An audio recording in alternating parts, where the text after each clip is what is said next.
आनंदवन जंगल में एक गरीब चिड़िया रहती थी। वह अपना गुजारा सब्जी बेचकर किया करती थी। वह सस्ती और अच्छी सब्जी बेचा करती थी, जिससे सभी पक्षी उसी के पास से सब्जी लिया करते थे। सब्जी ले लो सब्जी। सुनो बहन, जरा 1 किलो आलू कर देना। हाँ भाई साहब, मैं अभी देती हूँ। सुनो बहन, जरा मुझे भी 2 किलो टमाटर कर देना। हाँ बहन जी, आपको भी देती हूँ।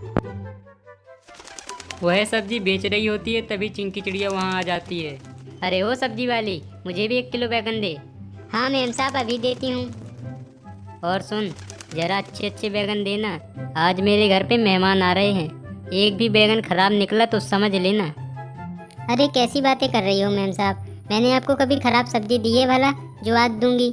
मैं तो खराब सब्जी अपने पास ही नहीं रखती।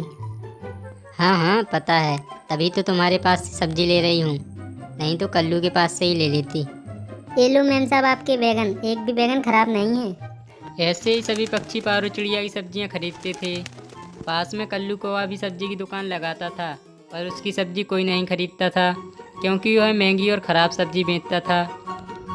सब्जी ले लो सब्जी, ताजी ताजी सब्जी, आ जाओ ले जाओ सब्जी। दिन प्रतिदिन पारो चिड़िया की तरक्की देखकर कल्लू कौवा उससे जलने लगता है, और वह आकर एक दिन पारो चिड़िया से कहता है, हे चिड़िया, तेरी वजह से मेरा धंधा खराब हो गया है। आज के आज तू यहाँ से दुकान हटा ले, नहीं तो तेरी सारी सब्जी फेंक दूंगा। अच्छा जी, अब तुम्हारी दुकान नहीं चल रही है तो मुझे धमकाने आ गए? ये पब्लिक प्लेस है, मैं तो यहाँ ही दुकान लगाऊंगी, तुम्हें जो करना है कर लो। हे चिड़िया, तू बहुत गलत कर रही है, तुझे इसका खामियाजा भुगतना पड़ेगा। देख लूँगा मैं, तुझे छोड़ूंगा नहीं। हाँ हाँ देख लेना, बहुत देखे हैं तुम्हारे जैसे, जो करना है कर लेना। और फिर कल्लू कौवा पारो चिड़िया को सबक सिखाने के लिए प्लान बनाने लगता है।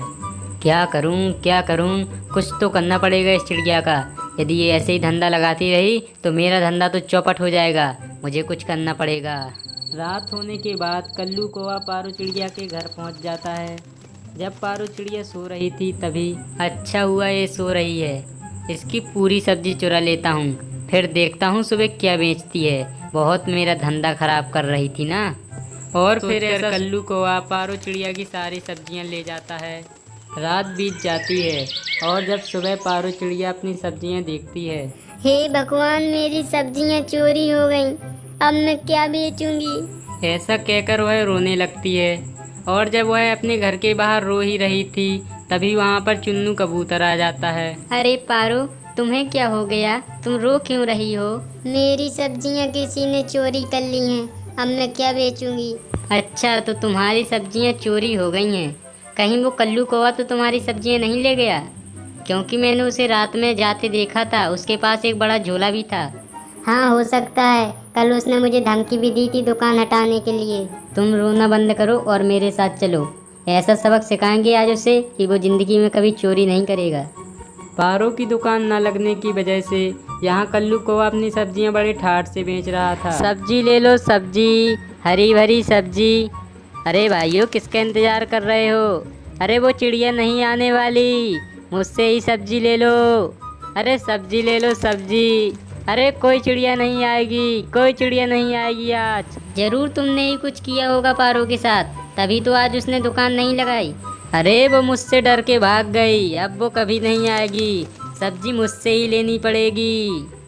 सब्जी ले लो सब्जी। कल्लू कौवा सब्जी बेच ही रहा था, तभी वहाँ पर पारो चिड़िया और चुन्नू कबूतर आ जाते हैं। अरे भाइयों, इसकी सब्जी कोई मत लेना, ये चोरी की सब्जी बेच रहा है, मारो इसे मारो। और सभी पक्षी उसे ले जाकर एक पेड़ से बांध देते हैं। ले और चुराएगा सब्जी, ले। नहीं नहीं, मुझे छोड़ दो, अब मैं कभी चोरी नहीं करूँगा, मुझे छोड़ दो। ले और चुराएगा सब्जी, ले। और फिर इतनी धुलाई खाने के बाद कल्लू कौवा अगले दिन से दुकान लगाना ही छोड़ देता है। फिर अकेले ही पारो चिड़िया खुशी खुशी सब्जी बेचने लगती है। सब्जी ले लो सब्जी।